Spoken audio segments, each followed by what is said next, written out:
Right, before I start with the challenge, 2 quick points. Max, you haven't made a video. 2 videos, in fact. For shame. Get on that. I'm sure there'll be punishments abound for you now.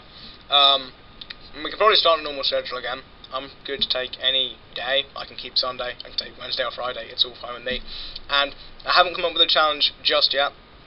The next person, I'll have one by next week, or if I can think of it while editing the video, it'll come up at the end there.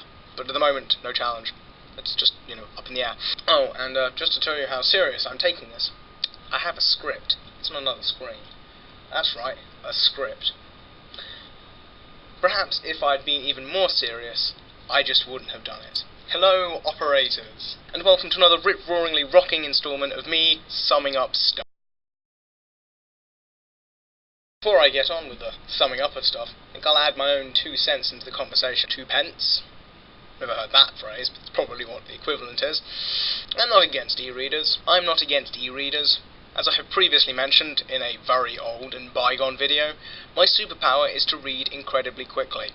I also one of those people who reads lots of books at the same time. So, because of this, I get through literature at a pretty awesome rate, and as you get older, the books tend to get longer.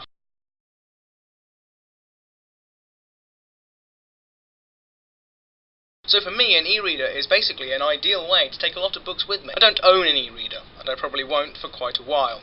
Currently, I have space to house all my books, but this may well change in the future when I can't afford to live anywhere, and have to pawn them all off for mortgage. As has previously been mentioned, the lack of sales is not necessarily the main contribution to the closure of bookstores. And if we look at bookstores that have closed, a large number of them have been small independent stores that don't have chains or online retailers to realtors. Why do they have online realtors or online retailers to help maintain an overall profit? I would agree that the internet and large chain bookstores have contributed to the closure more so than e-readers have. A fact that has not yet been mentioned is that more over 55-year-olds have e-readers than people in around our age, 18 to 24. E-readers have several distinct advantages over a hard copy of a book. You can carry more books for less weight, there's no cover, so people don't know what you're reading, and unlike a book, you can adjust the text size on demand. E-readers are also more popular in the US, where most of the bookstore closures have been occurring, where digital copies overtook paperbacks early this year, and as far as I know, this hasn't happened yet in the UK. 15% of all books sold in the US are digital, and I would also argue that I don't actually know of many independent bookstores in the UK.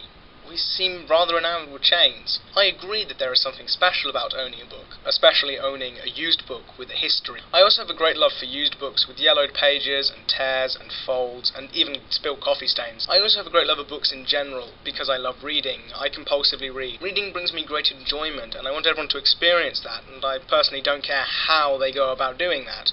When spending time with my younger cousins and the work I've done in schools with young children, most children don't care about reading, they find it boring. If an e-reader makes it more exciting, then I'm all for it. Bookstores be damned.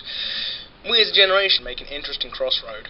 We grew up with changes in technology like videos to DVDs, the internet becoming far more widely available, the ability to record ourselves rambling on into a camera. We embrace new technology, we're often expected to, but I think that many of us are a little wary, not quite ready to embrace a technology that those younger than us will find the norm. But like vinyl, CDs and MP3s, I think that books, e-readers and bookstores will survive, just maybe not how we're used to them. Bijou!